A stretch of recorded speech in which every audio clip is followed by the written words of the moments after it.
今天是2025年的10月14号。这是一篇新闻分析，就是说特朗普对中国的一个矛盾心态，他在报复和和解之间拉锯的一个分析。具体的话，先一起读一下咯。Trump's two minds on China Sow a chaotic few days. Just days ago, President Trump indicated his trade war with China was entering a more belligerent phase. China's new unheard of control on rare earth mineral were sinister and hostile, and a moral disgrace, he warned, vowing to hit back with 100% tariffs on all products from China.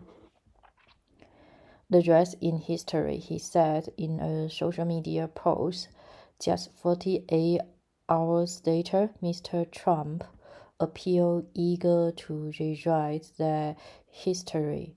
President Xi Jinping of China was only having a bad moment, Mr. Trump said on social media on Sunday. Don't worry about China, it will all be fine. He reassured his followers that the United States wants to help China, not hurt it. The dueling messages appeared to provide a window into the internal tug-of-war for Mr. Trump over the best way to approach China on trade issues.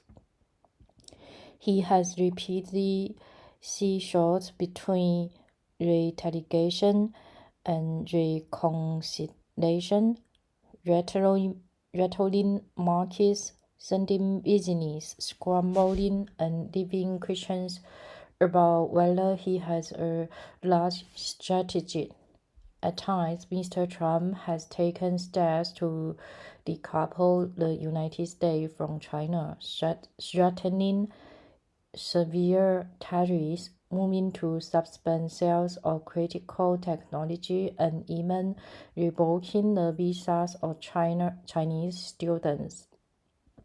But with a potential meeting with Mr. Xi expected this month, Mr. Trump and his aides have also struck a conciliatory tone in hopes of reaching trade agreement and cemented Mr. Trump's self-described roles as a master deal maker.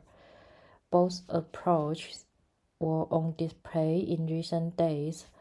Markets in the United States plunged on Friday at Mr. Trump's threat and then rebounded some on Monday as he seemed to back off. Stocks in Asia, which had closed for the week before Mr. Trump's bellicose turn, fell on Monday amid fears of intensified trade war. Mr. Trump most likely saw China's curbs on rare earth minerals, which tightened its grip over global manufacturing, as a personal slight, particularly after the two sides agreed to defuse tensions and scale back tariffs in the spring, said John Liskey, the senior director of the Atlantic Council Geoeconomy Center, a think tank. At the same time, the administration wants to keep a summit with Mr. Xi and a broader trade agreement on the table, particularly as American farmers begin to fear trade wars stall. Mr. Trump raised the possibility on Friday of canceling the meeting, a threat his Treasury Secretary backpedaled on Monday. China has halted purchase of American farm products such as soybean, using U.S. growers to gain leverage in the talks. We know the pressure the administration facing on that front, Mr. Diskey said. So it's competing priorities, and at any given moment one might win all. Craig Sinderton, Senior China Fellow at the Nonpartisan Foundation for Defense of Democracies in Washington, said Mr. Trump most likely had two different audiences in mind. The initial threats were meant to show resolve and punish Beijing's overreach. The softer tone since is aimed at claiming markets and reassuring allies, Mr. Sinderton said. Trump and his team seem to believe Beijing miscalculated, and they are leaving room for Xi to walk it back without escalating further. White House officials did not respond to questions about what prompted Mr. Trump and his allies to change their tone over the weekend. Rare earth minerals are crucial for making an array of products including metals, brazed semiconductors, and fighter jets. China controls much of the world's supply, and the minerals have become one of the more pressing sticking points between U.S. and Chinese negotiators.